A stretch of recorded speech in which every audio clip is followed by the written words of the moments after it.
বন্ধুরা আসসালামু আলাইকুম। আপনারা কেমন আছেন? আশা করি আপনারা ভালো আছেন। আলহামদুলিল্লাহ আমিও ভালো আছি। আজকে নিয়েছি গাছে টাটকা সিম, আর এই সিম দিয়ে আজকে সরিষা দিয়ে একটা মজার রেসিপি করব। আপনারা যারা খান না তারাও যদি এভাবে রান্না করেন খেতে কিন্তু অত্যন্ত দুর্দান্ত স্বাদ করবে। আর এই যে সিমের বিচিগুলো পুরাট হয়েছে। আর এখানে নিয়েছি দেশি আলু, এটাও একটু গোল গোল করে কেটে নিয়েছি। উত্তরবঙ্গের লোক এটা কিন্তু খুব পছন্দ করে। এই শীতের সময় সবাই আর কি রান্না করে খায়। তাই আজকে আপনাদের সাথে আমি এই রান্নাটা শেয়ার করছি। সিম আর আলু আমি ধুয়ে পরিষ্কার করে নিয়েছি। নেওয়ার পরে এখানে বাকি উপকরণগুলো আমি মিশিয়ে দিব। যেমন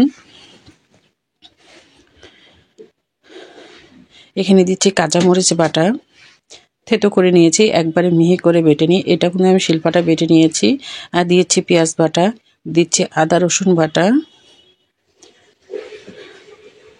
আর দিব এখন সরিষা বাটা। আর এই দেশি সরিষা দিয়ে আর সিম আলু খেতে অনেক ভালো লাগে। এখন দিব টমেটো কুচি,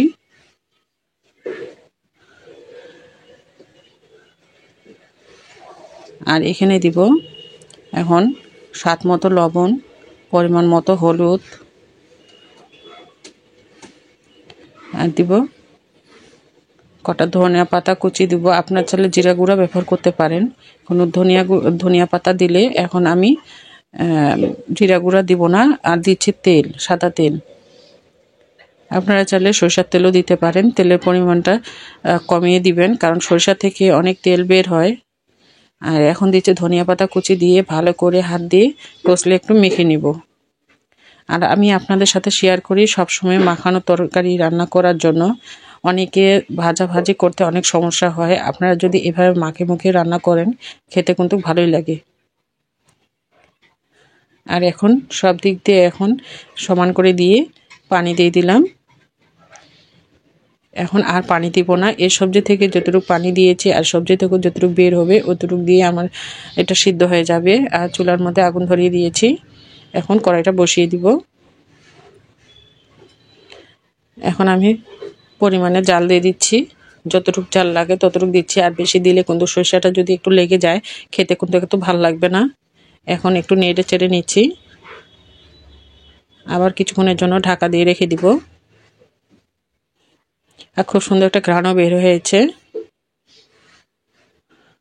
আবার একটু নেড়ে চেড়ে দিচ্ছি, কারণ সরিষাটা খুব অল্পতেই নিচে লেগে যায়।